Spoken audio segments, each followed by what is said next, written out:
Hi, welcome to Superhero Rundown. I'm Crimson, and today we're going back to James Bond, specifically how he uses war, missiles, the space race, and other questions of national security to stay relevant. You want to know what's great about James Bond? He's older than my dad. No, seriously, just like Doctor Who, Bond has regenerated. But not like that. No, as I mentioned previously in my episode on James Bond being a superhero, he just changes actors with loose continuity between all the Bonds. Some things stay the same, like his martinis, the Bond girls being hot, and the sexual content, but other things change from Bond to Bond. And because of that, Bond has endured for over 60 years and counting. Now, I'm not going to hash out every plot of every James Bond movie. There are 25 of them. 26! No, there are 25 canonical Bond movies because Never Say Never Again is not canon and I will fight you in the streets. Anyway, the point is, we're only going to be looking at the films that use plot devices to stay relevant in their time or are foreshadowing some of the problems we face today. And no, we will not be talking about the nanobots in No Time to Die because it's convoluted and not actually as big a threat to the world as, nuclear missiles or, the war on drugs. So what I'm going to do is talk about each threat to the world, then talk about why James Bond thrives in these scenarios. In addition, we could speculate on what the next Bond is going to do since Daniel Craig has exited the role. I mean, his Bond is dead now, so unless we get zombies, he's not coming back. Let's start with Dr. No. Where were we in 1962? Well, Jamaica was still a British colony until 1962, and that's where most of this takes place. The other factor here is that there was talk that the Americans were falling behind in the space race, especially after Sputnik was launched by the Soviets in 1957. By the time Dr. No came out as a film, President Kennedy had told the world we would reach the moon by the end of the decade, which we did. Back to Dr. No, though. We also see the introduction of Spectre, Special Executive for Counterintelligence, Terrorism, Revenge, and Extortion, the organization that Bond battles until diamonds are forever. The organization is a stand-in for SMERSH of the Soviet Union. SMERSH was the counterintelligence area of the Red Army that formed during World War II. After that, it was folded into other organizations and was officially discontinued in May of 1946. Part of the reason I bring this up is that James Bond fights Spectre during the Connery years, but it doesn't really come up again until the Daniel Craig era. Mostly because of a lawsuit involving the film rights to Thunderball as well as the use of the organization and its characters. It's why there's no Blofeld until Christoph Waltz, and no disrespect to Waltz, but the plot twist of Blofeld being Bond's adoptive brother? Really fucking dumb. Anyway, at the climax of the film, Dr. No, who is a mad scientist trope, dies because he cannot escape his swimming pool reactor after he fights Bond. Nuclear power was already in full swing by the time Dr. No was released in theaters. In fact, in the 1950s, there were a number of reactors already in use by the end of the decade. I don't know if the intention here was to warn about the dangers of nuclear power, as it seems the entire reason for the reactor to exist in Dr. No was to stop an American rocket of Project Mercury from going into space. In fact, based on when this takes place, Dr. No could have been sabotaging either John Glenn, Alan Shepard, or Gus Grissom, all real astronauts. So basically, Project Mercury is mentioned in Dr. No. Because of this, we know from history who was in the project. Ergo, if, as I postulated earlier in the episode, that most Bonds have a basis in the real world, we could postulate that Dr. No had actively threatened those astronauts with a nuclear reactor to melt the rocket as it took off. Because science. Now let's talk about one of my favorite disappointing movies, Goldfinger. I say Goldfinger is my favorite Bond film, mostly because Oddjob and the start of the James Bond tropes, but it's also disappointing because they turned Pussy Galore straight by James Bond's penis, and that's so upsetting for more reasons than just bury your gaze. It is implied that Bond rapes her in the hay and turns her straight. That's why this is my disappointing favorite movie. Anyway, two things come into play here in terms of the real-world consequences. First, Goldfinger wants to irradiate all the gold in Fort Knox, driving the price of his gold up. And second, the Chinese first nuclear weapons test, Project 596. So let's talk about Fort Knox first. Fort Knox houses the United States Bullion Depository, which is the target of Goldfinger's scheme. Located in Kentucky, it is operated by the Treasury and stores a large portion of the state's gold reserves, as well as other precious items that are in possession of the U.S. government. In 1964, the United States was still on the gold standard to back its currency. Today, we are not backed by gold or silver or any other commodity, so we have a fiat currency. Okay, but what about the building itself? Well, it's supposed to be a fortress, and Goldfinger was smart about killing all the guards with nerve gas. However, Galore was warned by Bond, and the nerve gas was replaced with something more harmless. Now, for security reasons, visitors are not allowed on the depository grounds, but that doesn't stop Goldfinger. He plans to use a dirty bomb, which is a device that combines radioactive material with conventional explosives to irradiate the gold. Around this time was Project 596, which I mentioned earlier. The bomb itself was detonated in October 1964 and was about 22 kilotons, which is comparable to Fat Man, which was dropped on Nagasaki in 1945. This made China a nuclear power and the first Asian nation to possess nuclear capability. They would go on to test 44 more nuclear weapons until 1996. It should be noted that after the Soviets withdrew their support for Chinese nuclear weapons, the US underestimated the Chinese and were surprised when they detonated this weapon. Fucking white people. And this does set the precedent of the United States and the United Kingdom working together throughout the franchise, as pointed out by Nick Danforth. Even as the US regularly compromised its anti-imperial principles to help preserve British power, British officials worried that behind the self-righteous rhetoric, Americans just wanted to steal Britain's empire and thunder. Many critics today argue that through development aid and free market policies, Washington basically did steal Britain's empire, creating its own self-serving global order. Ironically, this was also a critique offered by old-fashioned British imperialists at the end of World War II. Historian William Roger Louis noted as early as 1977 that the impression of American imperialism was not restricted to former colonial peoples and Cold War rivals. Rather, from the beginning of the post-war era, British and Commonwealth statements above all perceived the irony of the American anti-colonial stance and simultaneous emergence of the United States as a global quasi-imperial power. Speaking of nuclear weapons, let's talk about Thunderball. The reason I am bringing this up is because I had to Google hijacking nuclear weapons, and I had to apologize to whoever was looking at my search history on September 27, 2023. By 1965, mutually assured destruction was already in full swing, thanks to the Soviet Union and United States going toe-to-toe during the Cuban Missile Crisis. If you are unfamiliar with MAD, as you are not old enough, or you don't care that your parents are still screaming about socialism being bad, I'll tell ya. The theory of MAD is that each side has enough nuclear weapons to destroy the other side. If either side attacked, the other would retaliate with equal or greater force. This would ensure total destruction on both sides, and the theory hopes that nuclear war could best be prevented if neither side expects to survive a nuclear exchange.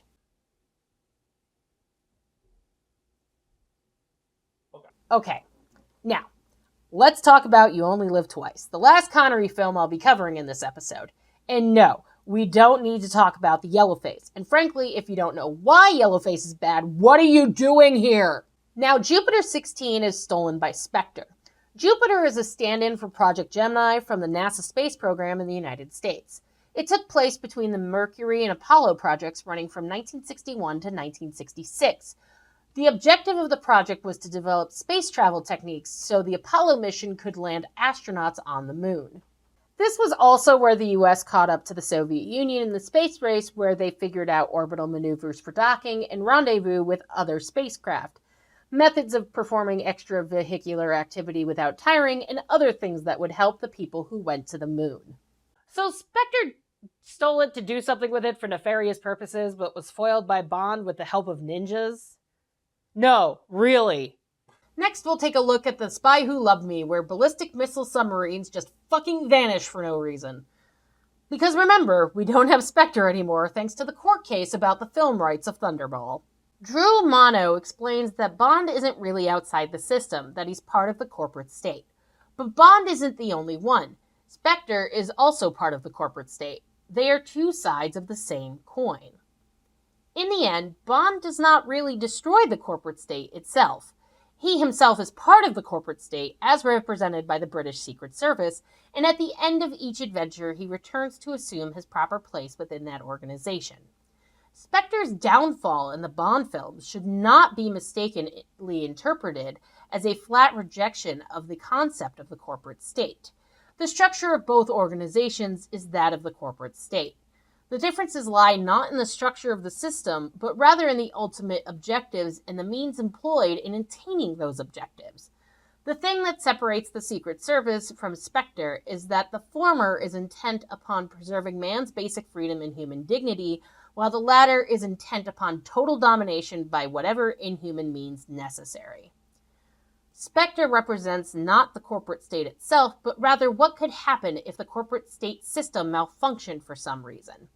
In Spectre's case, Blofeld is what is wrong with the system, due to his extreme disregard for human values and human life stemming from his mad obsession to control the world. The evil symptoms and manifestations of Spectre can be remedied by simply identifying and eliminating the cause, Blofeld.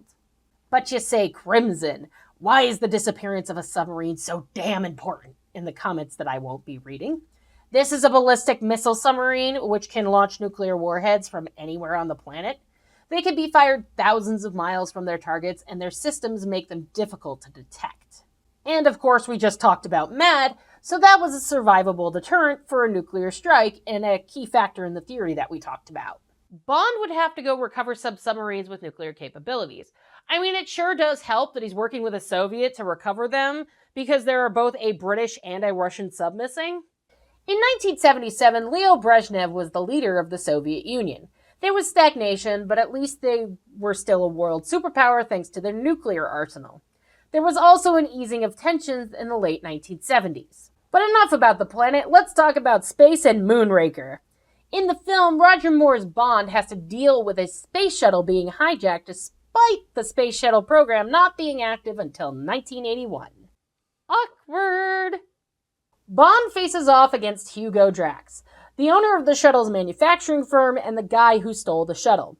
Here's the thing, though. They were testing the space shuttle in 1979, so Drax could conceivably steal it, especially if his firm is the owner of it. Now, the thing that was different with the shuttle is that it was designed for reuse, the theory being they could be operational for 10 years or 100 launches. Now, could Drax actually steal the space shuttle from Drax Manufacturing while NASA, the Department of Defense, and the executive branch of the United States government are watching the program like a hawk? Apparently, to the writers, yes. Now the Dalton era. The Living Daylights and License to Kill cover the two big things that happened in the 1980s. The Soviet invasion of Afghanistan and the war on drugs. Neither of them worked, just so you know. Starting with the Soviet invasion of Afghanistan, which started in 1979, it pitted the Soviet-controlled Democratic Republic of Afghanistan and Soviet Union versus the Afghan Islamist fighters and their allies of the US, Pakistan, the UK, China, Iran, and the Arab states in the Persian Gulf. The war began because the Soviets invaded Afghanistan to support their pro-Soviet government that they installed in Operation Storm 333.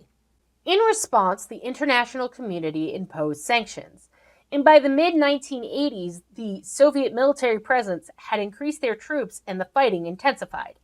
In mid-1987, Mikhail Gorbachev ordered the Soviet military out of Afghanistan. By February of 1989, the last Soviet troops left the country and the Afghan Civil War started. Scholars cite that the Soviet-Afghan War was one of the significant contributions to the dissolution of the Soviet Union, which we all know contributed to the end of the Cold War, even though our parents think that socialism and communism are still bad things. Thanks, Red Scare. Midway through The Living Daylights, Bond finds himself and Kara, the Bond girl, at the Soviet airbase in Afghanistan. This is where Kara is betrayed and finds herself captive along with Bond. And when they escape, a prisoner who happened to be the local leader of the Islamist fighters is condemned. Anyway, Bond and Kara find out that Koskov, the villain, is using Soviet money to drug run and to supply the Soviets with weapons. Bond, with the prisoner, plants a bomb on the cargo plane carrying the drugs, but Bond gets caught and stays on the plane. Then fighting ensues between the Soviets and the fighters, so Bond decides to use the bomb to blow up a bridge to stop the Soviet pursuit of the fighters. Now both the Dalton movies deal with drugs, but License to Kill is a lot more prevalent as it deals with Sanchez and a drug ring and not a backdrop of war while it's going on. License to Kill involves two important elements. The first is that we see M revoke Bond's license to kill, which is still hilarious. Look at this. And I expect you to carry it out objectively and professionally. Then you have my resignation, sir. We're not a country club, 007. The second is by far the one that has had the most impact on people, the war on drugs. So the war on drugs is technically still going on, but it started after the phrase was coined by Richard Nixon in June of 1971. He declared drug abuse as public enemy number one. And while some people think it was working in the 1980s, it wasn't. In June 2011, the Global Commission on Drug Policy released a report on the policy saying, quote, "The global war on drugs has failed, with devastating consequences for individuals and societies around the world." Okay, so what actually happened then? Well, Dan Baum wrote in Harper's Magazine what John Ehrlichman had told him in 1994 about the war on drugs. John was a Watergate co-conspirator. "You want to know what this was really all about?" he asked with the bluntness of a man who, after public disgrace and a stretch in federal prison, had little left to protect. The Nixon campaign in 1968 and the Nixon White House after that had two enemies, the anti-war left and black people. You understand what I'm saying? We knew we couldn't make it illegal to be either against the war or black. But by getting the public to associate the hippies with marijuana and blacks with heroin and then criminalizing both heavily, we could disrupt those communities. We could arrest their leaders, raid their homes, break up their meetings, and vilify them night after night on the evening news. Did we know we were lying about the drugs? Of course we did. Though to be fair to Nixon, I cannot believe that I am being fair to Nixon. His policies were not really about the criminalization that John describes. Rather, they were largely a health crusade. It's Reagan who fucked it up. Anyway, the Nixon administration repealed the federal mandatory minimum sentences for marijuana possessions and actually started federal drug programs. Then Reagan happened. Reagan expanded the prevention of drug abuse by prosecuting offenders. In 1984, he signed the Comprehensive Crime Control Act, which expanded penalties for possession of cannabis, established a federal mandatory minimum sentence system, and established procedures for asset forfeiture. He was fine with this mostly because it criminalized black users as opposed to white people. Fucking Reagan! Anyway, fast forward to today.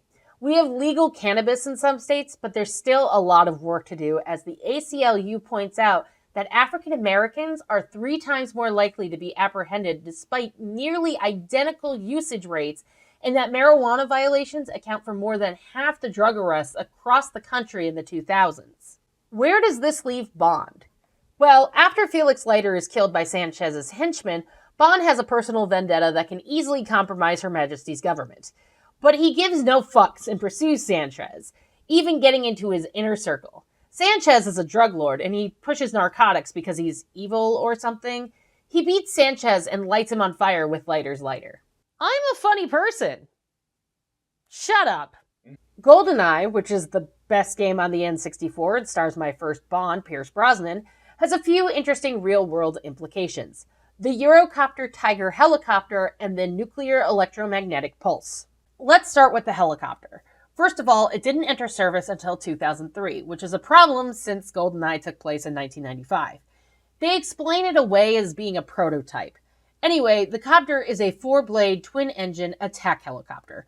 Although apparently its first flight was in 1991, so it does actually make sense. Allegedly. The Tiger is capable of operating day or night and under all weather conditions. It has operations that can happen in the aftermath of a nuclear, biological, or chemical warfare incident. It also includes stealth technology, so that's in keeping with the film. My favorite factoid about this helicopter? Wikipedia says a Eurocopter EC-665 Tiger attack helicopter has a starring role in the 1995 James Bond film GoldenEye. Morgan Begg explains what Pierce Brosnan brings to the table as Bond. In the 1990s, Pierce Brosnan was the Blairite Bond. Youthful, reinvigorated, and like Blair's new Labour, seen as a more exciting departure from his predecessors. However, the plots themselves are of inconsistent relevance. The 1995 GoldenEye worked as it dealt with instability in post-communist Russia, while Alec Trevelyan's plots to disable every computer system and cause financial chaos was a reaction of an increasingly digital society. Fears which were particularly prevalent in the UK, as Black Wednesday had only occurred less than 3 years earlier. NEMP, or the nuclear electromagnetic pulse, is a burst of electromagnetic radiation created by a nuclear explosion. From this explosion can come electric and magnetic fields that vary rapidly that can produce damaging currents and voltage surges. During the Manhattan Project, the electronic equipment was shielded because of an expected EMP, so there is precedent for it in the film as well as in history. However, Hollywood and popular media are terrible at depicting the EMP. So the United States Space Command, yes, the one that Trump reconstituted after it was decommissioned in 2002, commissioned Bill Nye to narrate Hollywood versus EMP. But it is not a video that is available to the general public. In the film, the NEMP is a device with a code name GoldenEye, and Bond has to find it and destroy it somehow. In the fight, he runs into 006, who is now a villain and is a descendant of the Lienz Cossacks. Because of this, he fights Bond to try and stop him from destroying GoldenEye, but 006 is killed instead. We now get to Tomorrow Never Dies, where Bond takes on media baron Elliot Carver, who is trying to provoke war between China and the UK. Let's hope he isn't president in the Bond universe. Yikes. But that's all I have to say on Tomorrow Never Dies, because let's face it, that's just foreshadowing. So let's talk about Die Another Day instead. We will be looking at the African conflict diamonds, the Korean demilitarized zone, and North Korea as a threat. I don't care how upset it makes me. I'm not talking about how the Asian guy decided to become a white guy. Yes, that happens, but we aren't talking about it! Die Another Day focuses on Colonel Tan Sun Moon as he is trading weapons for African conflict diamonds. Then Bond gets captured and tortured by the North Korean army. Near the end of the film, the villain, who is Gustav Graves, having been Tan Sun Moon, I said we're not talking about it, reveals that the Icarus satellite is going to cut a path through the Korean demilitarized zone with concentrated sunlight so that the North can invade and conquer the South. But the good news is that Bond wins and we keep the Koreas separate. It's not really clear if that's a win. So conflict diamonds, or blood diamonds, are diamonds that are mined in a war zone and sold to finance an insurgency, or a warlord, or terrorism, or an invading army. With Die Another Day taking place in the year 2002, we can assume that Liberia is where the conflict diamonds are being mined for Colonel Moon. Okay, so there's a lot to unpack about North Korea, but I'm going to be focusing more on the threatening aura of North Korea and the demilitarized zone. Let's start with the demilitarized zone. So Moon wants to cut a path through this zone so that the North can invade the South. The problem is that it serves as a buffer zone as a result of an armistice agreement. The direct quote is to ensure a complete cessation of hostilities and of all acts of armed force in Korea until a final peaceful settlement is achieved. Fun fact, South Korea never signed the agreement, so technically the Korean War is not over. Not so fun fact, South Korea has said that North Korea has violated the armistice over 200 times. This demilitarized zone is on the 38th parallel and splits the Korean peninsula in half. Each side at least agreed to create this buffer zone that's 4 kilometers wide. That's 2.5 miles for you Americans who don't use the metric system. Now, obviously, there's still a lot of hostility, so each side has stationed a lot of troops on both sides of the line. Let's talk about North Korea as a threat, specifically their nuclear capabilities that we know of. We know that North Korea's weapons programs date back to the 1980s.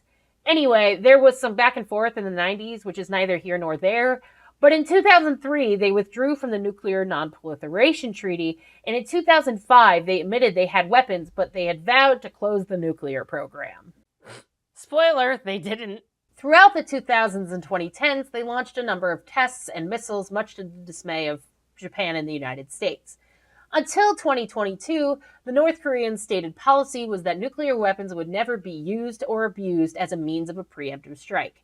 However, they also stated that if there was an attempt of military force against them, they may use their most powerful offensive strength in advance to punish them.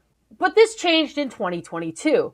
Now North Korea states that in the case of an attack against top leadership or the nuclear command system, nuclear attacks would be launched automatically against the enemy. Oh, and just so you know, that guy who was murdered in Kuala Lumpur was the estranged elder half-brother of Kim Jong-un, who was killed with a nerve agent, so they also have chemical weapons, in case you were wondering. So let's talk about the best modern movie in the James Bond franchise, Skyfall. Now, in the film, there's a public inquiry into how M has been handling things in the beginning part of the opening sequence. Bond hunts down the guy who was responsible and finds Silva, the guy who is trying to kill M. M dies in Bond's arms by the end of the movie. Seung-hoon Jeong explains M's position in Skyfall. For M, however, those civilians and non-combatant bureaucrats are too naive since new enemies are no longer nations, but unknown individuals without a face, uniform, or flag. M says in Skyfall, "Our world is not more transparent now, it's more opaque. It's in the shadows. That's where we must do battle. So before you declare us irrelevant, ask yourselves, how safe do you feel?" This logic renews the Cold War rhetoric of fear-mongering politics in the post-historical age in which global networks generate the schizophrenic multitude of stateless hackers and ghost-like terrorists. In this world, which itself lacks transparency, secret agencies would become more vulnerable and ineffective under open scrutiny and public interference. M thus advocates for the secrecy of MI6 with Dark Knight elite agents as inevitable and even invaluable in the global fight against dark enemies. What does this have to do with the real world? Well, where is espionage in the 21st century, and do we even need it anymore, are the themes this film deals with. We could start with some of the more important parts of the history of espionage. Intelligence has been used in most wars, including the American Revolution, the Napoleonic Wars, the American Civil War, World War I, World War II, and of course, the Cold War. Today, and why it's relevant to Skyfall, we have cyber espionage. Think the Panama Papers, where documents were leaked to expose how companies used offshore vehicles to evade taxation and fund bribes. Since the release of these documents, it has become much harder to disguise these tactics and has led to companies reducing their tax avoidance. Another significant leak with cyber espionage has been the Palestine Papers, where it was revealed that Palestinian negotiators were working against Palestinian popular opinion and as a result have questioned if the United States can be a neutral party during the conflict. Spoiler, no they can't. As long as they're fine with Israel having nuclear weapons and violating refugee rules set by the United Nations, no, they can't be a neutral party. So if asked this question, does cyber espionage keep James Bond relevant? I would say no, because it's Q doing the work while Bond is going around chasing people the old-fashioned way and getting injured. Lewis Knight sums up James Bond beautifully. The truth is that he is a spy from a bygone era, now in the time of cyber espionage, drones, and recognition of systemic corruption. So the character is portrayed as an old-fashioned hero, chafing on the restrictions and values of today, while the films around him try to embrace the new in the present day. And Rob Sheffield explains how he's an enduring pop culture icon. James Bond has turned out to be one of those time-traveling pop culture icons, like Batman, Sherlock Holmes, or Joni Mitchell. He bridges every cultural moment, from Beatlemania to Brexit, enduring decade after decade, by somehow never really fitting in at all. Every generation gets a brand new Bond. Sean Connery in the 1960s, Roger Moore in the 1970s, Pierce Brosnan in the 1990s, Daniel Craig now. Like Goldfinger, we keep expecting Mr. Bond to die, yet he always surprises us by deciding instead to live and let die. Carly Simon wasn't kidding. Nobody does it better. Where does this leave us? Well, we have no idea who the next Bond will be, but the way that Bond stays relevant is to look at world events and see what they can contribute to the legacy of being the super spy. But for now, I'm gonna go and get a vodka martini. It seems like the thing to do now that I'm done being so long-winded about Bond. Again.